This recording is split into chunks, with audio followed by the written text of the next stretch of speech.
Hello नमस्कार दोस्तों, एक बार फिर से आपका स्वागत है यूपीपीसीएल TG2 की क्लासेस में। मैं इस वीडियो में 7 और 8 नवंबर की सभी शिफ्ट के आधार पर टेक्नीशियन इलेक्ट्रीशियन से 25 क्वेश्चन डिस्कस करने वाला हूं। ये सभी क्वेश्चन आपकी परीक्षा में पूछे जा रहे हैं, तो आपको ज़रूर देखनी चाहिए ये वीडियो। अगर आपका अगली शिफ्ट में एग्ज़ाम है तो आप वीडियो को ज़रूर देख कर जाएँ। पहले क्वेश्चन का आंसर बताएंगे सभी। आप सभी ने चैनल को सब्सक्राइब नहीं किया तो प्लीज़ कर लीजिएगा, वीडियो को लाइक कर दीजिएगा। पहले क्वेश्चन का आंसर बताएं, इनमें से कौन सा संधारित्र एक ध्रुवित संधारित्र है? जल्दी से आंसर बताएंगे। तो राइट आंसर है इस क्वेश्चन का टेंटेलम विद्युत अपघटय संधारित्र। तो तीसरा ऑप्शन इसका करेक्ट आंसर है। नेक्स्ट क्वेश्चन का आंसर बताएंगे। दूसरा क्वेश्चन है, इलेक्ट्रॉनों की प्रचक्रणीय गति इनमें से किसे उत्पन्न करती है? बताओ किसे उत्पन्न करती है? तो राइट आंसर है इस क्वेश्चन का चुंबक में चुंबकत्व। तो तीसरा ऑप्शन इसका करेक्ट आंसर है। नेक्स्ट क्वेश्चन का आंसर बताएंगे। तीसरा क्वेश्चन है, जल्दी से आंसर करें। जब घूर्णी मशीन में 3 फेज वितरित कुंडलन पर 3 कला आपूर्ति दी जाती है तो किस प्रकार का चुंबकीय अवयव उत्पन्न होता है? तो किस प्रकार का चुंबकीय अवयव उत्पन्न होता है? जल्दी से आंसर करेंगे। तो इसका करेक्ट आंसर है घूर्णी चुंबकीय अवयव। तो रोटेटिंग मैग्नेटिक फ्लक्स उत्पन्न होता है। सेकंड ऑप्शन इसका राइट आंसर है। अगले क्वेश्चन का आंसर बताएंगे। चौथा क्वेश्चन है, इनमें से कौन परवर्ती हानि है? तो इसने पूछा है वेरिएबल लॉसेस कौन सी हैं? तो सभी को पता होगा आयरन लॉसेस कैसी हैं, कांस्टेंट लॉसेस होती हैं ये किसी भी मशीन में, और कॉपर लॉसेस ये वेरिएबल लॉसेस होती हैं जो कि परवर्ती हानि। तो राइट आंसर है इस क्वेश्चन का ताम्र हानि। तीसरा ऑप्शन इसका करेक्ट आंसर है। पाँचवें क्वेश्चन का आंसर बताएं सभी। इनमें से कौन सा विकल्प प्लास्टिक फिल्म प्रकार का संधारित्र का एक लाभ है? तो बताओ इसका लाभ क्या है? तो इसका लाभ है उच्च तापमान पर ऑपरेशन। तो सेकंड ऑप्शन इसका राइट आंसर है। हाई टेम्परेचर पर ऑपरेशन हो सकता है, इसका सेकंड ऑप्शन करेक्ट आंसर है। नेक्स्ट क्वेश्चन का आंसर बताएंगे। छठवां क्वेश्चन है, कोरोना प्रभाव को इनमें से किस तरीके से कम किया जा सकता है? तो जल्दी से आंसर करें। आपको 4 ऑप्शन दिखाई दे रहे हैं। पहला ऑप्शन ये है, दूसरा, तीसरा, चौथा। आंसर करेंगे। कोरोना प्रभाव, कोरोना इफेक्ट को इनमें से किस तरीके से कम किया जा सकता है? तो पहला ही ऑप्शन इसका राइट आंसर है और थोड़ा बड़ा ऑप्शन है, तो आप देख सकते हैं इसमें क्या लिखा है। चालकों के मध्य उचित अंतराल रखकर और ACSR चालक के उपयोग द्वारा। ACSR बोले तो एल्यूमिनियम कंडक्टर स्टील रेनफोर्स। तो इसका फुल फॉर्म पूछा जा सकता है, तो इसे भी ध्यान रखेंगे। तो पहला ऑप्शन इसका करेक्ट आंसर है। अगले क्वेश्चन का आंसर बताएंगे। सातवां क्वेश्चन है, इलेक्ट्रिक रेलवे इंजन में उभय धारा मोटर की क्षमता डैश होती है। बताओ कितनी होती है? तो उसकी क्षमता होती है कैपेसिटी 2200 HP, 2200 हॉर्स पावर होती है। पहला ऑप्शन इसका करेक्ट आंसर है। आठवें क्वेश्चन का आंसर बताएं। आठवें क्वेश्चन का जल्दी से आंसर बताएं। दिए गए विकल्पों में से कौन सा सार्वत्रिक मोटर का एक लाभ है? सार्वत्रिक मोटर बोले तो यूनिवर्सल मोटर, इसका एक लाभ पूछा है, तो कौन सा है? जल्दी से आंसर करेंगे। तो इसका लाभ है प्रॉफिट है, समायोज्य गति से चलता है। तो सेकंड ऑप्शन करेक्ट आंसर है। इंपॉर्टेंट क्वेश्चन है।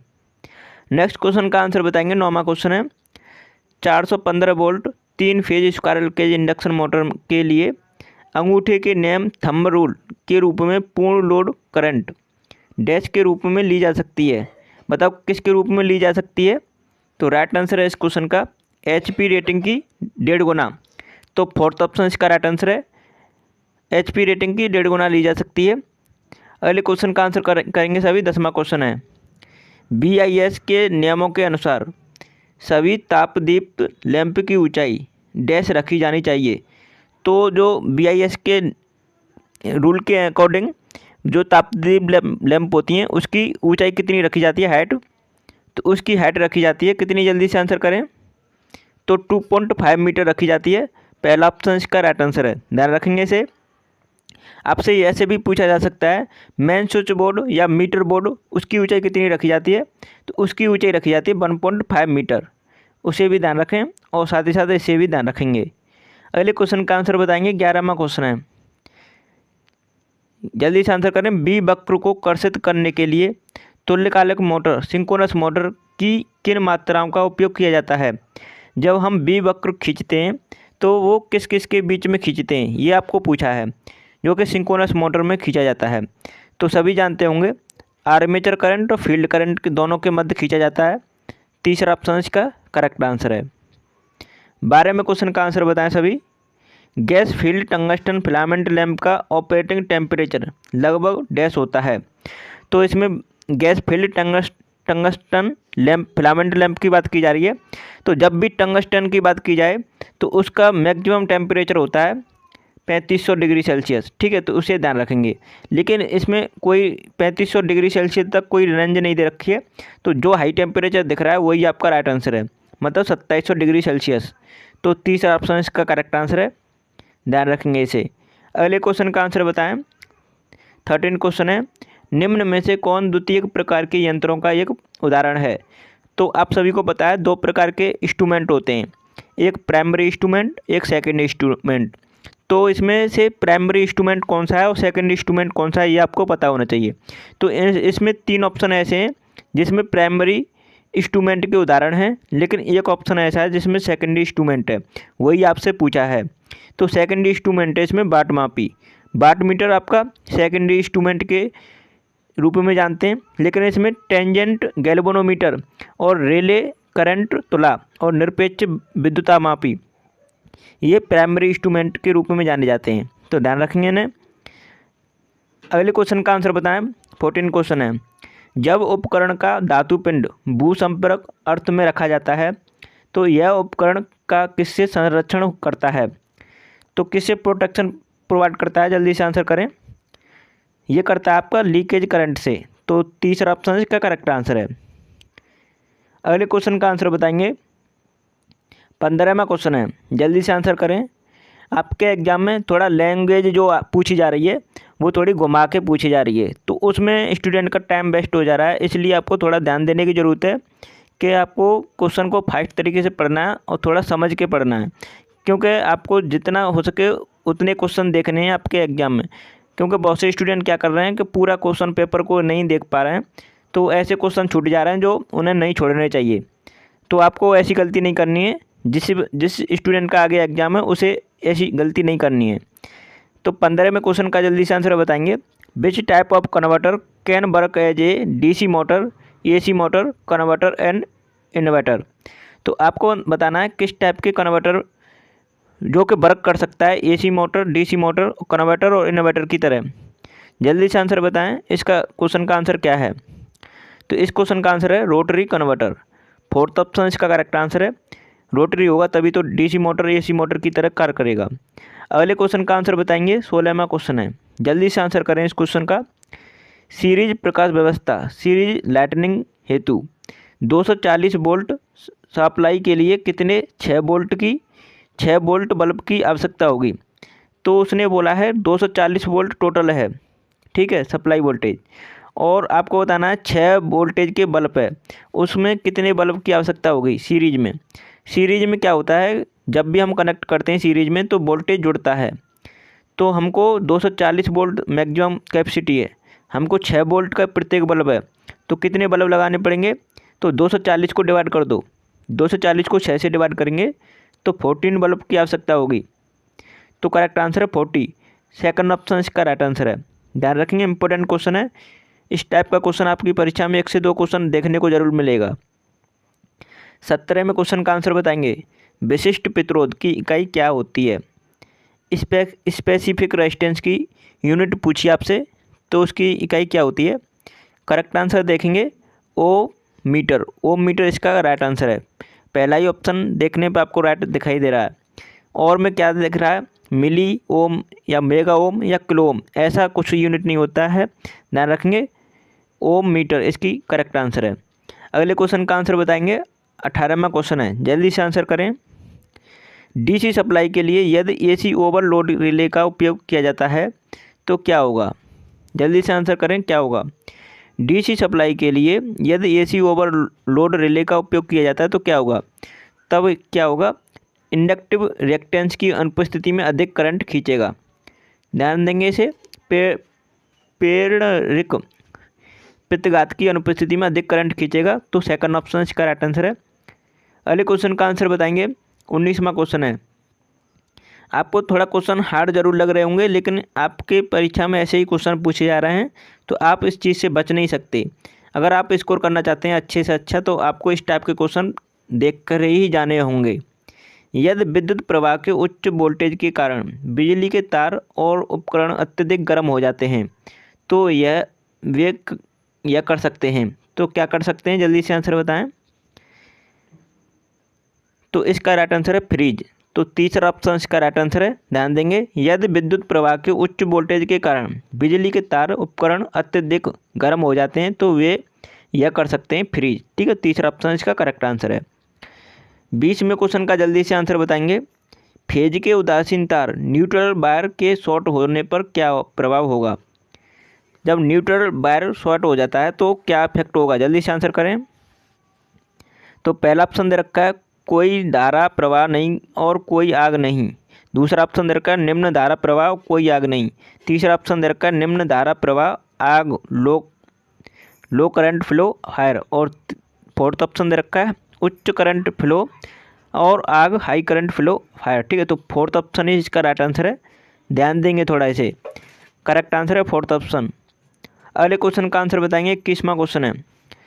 कार्यालयों और अन्य विशिष्ट उद्देश्यों के लिए किस प्रकार के प्रकाश की अनुशंसा की जाती है। तो बताओ किस प्रकार के लाइटनिंग की अनुशंसा की जाती है। करेक्ट आंसर बताएं सभी। तो इसका राइट आंसर है सभी, जल्दी से आंसर बताएंगे। इसका राइट आंसर है सेमी डायरेक्ट लाइटनिंग की, अर्ध प्रत्यक्ष मतलब सेमी डायरेक्ट लाइटनिंग की व्यवस्था की जाती है। तीसरा ऑप्शन इसका राइट आंसर है। अगले क्वेश्चन का आंसर बताएंगे। 22वां क्वेश्चन है। फोटोवोल्टिक सेल में किस तरह के पदार्थ का प्रयोग किया जाता है। जल्दी से आंसर करें, इंपॉर्टेंट क्वेश्चन है और सभी से आंसर चाहता हूँ इस क्वेश्चन का। फोटोवोल्टिक सेल में किस तरह के पदार्थ का उपयोग किया जाता है। तो राइट आंसर है सेमीकंडक्टर मटेरियल का, जो कि अर्धचालक बोलते हैं इसे हिंदी में। सेकंड ऑप्शन इसका राइट आंसर है। अच्छा, आपको सभी को पता होगा सेमीकंडक्टर मटेरियल दो कौन कौन से हैं वो जो ज़्यादा यूज किए जाते हैं। सबसे ज़्यादा यूज किया जाता है सिलिकॉन, और दूसरा कौन सा है, जर्मेनियम। तो इन दोनों के बारे में आपको पता होगा। अगले क्वेश्चन का आंसर बताएंगे। 23वां क्वेश्चन है। अल्टरनेटर में आर्मेचर कोर को डैश को कम करने के लिए लेमिनेट किया जाता है। ये क्वेश्चन मैं आपको कई बार करा चुका हूँ और इसका आंसर मैं सभी से चाहता हूँ, जल्दी से आंसर करें। तो अल्टरनेटर में आर्मेचर कोर को डैश को कम करने के लिए, मतलब किसको कम करने के लिए, वो भंवर धारा हानि को, तो एडी करंट लॉसेस को कम करने के लिए हम लेमिनेट करते हैं। तो तीसरा ऑप्शन इसका करेक्ट आंसर है। अगले क्वेश्चन का आंसर बताएंगे। 24वां क्वेश्चन है, जल्दी से आंसर करें। 240 वोल्ट के फेज वोल्टेज वाले 3 phase balance star connector system के लिए लाइन वोल्टेज क्या होती है। देखो, आपके एग्जाम में न्यूमेरिकल पूछे जा रहे हैं, तो आपको न्यूमेरिकल बाद में अटेम्प्ट करना है जब आपके पास टाइम बचता है, क्योंकि अगर आप न्यूमेरिकल में समय बर्बाद कर देंगे तो आपको जितना क्वेश्चन करने वाले हैं उतने नहीं कर पाएंगे। अगर आपको न्यूमेरिकल सरल लग रहा है, सिंपल लग रहा है, तो तुरंत वहीं के वहीं कर दें। जैसे कि ये न्यूमेरिकल आपको इजी लग रहा होगा, और कैसे करना है चलिए देख लेते हैं। तो 240 वोल्ट के फेज वोल्टेज दे रखा है आपके पास। अब आपको लाइन वोल्टेज पूछा है, और कौन सा कनेक्शन है, बैलेंस स्टार कनेक्टर है। ठीक है, बैलेंस स्टार है। तो स्टार में क्या होता है कि जो फेज वोल्टेज होता है BPH इक्वल टू होता है BL/√3। अब यहाँ से आप BL का मान निकालना है आपको। BL बोलें तो लाइन वोल्टेज, तो BL इक्वल टू क्या हो जाएगा, तो BL इक्वल टू हो जाएगा √3 BPH। ठीक है, और BPH की वैल्यू दे रखी है आपको, तो √3 इंटू BPH की वैल्यू दे रखे 240 वोल्ट।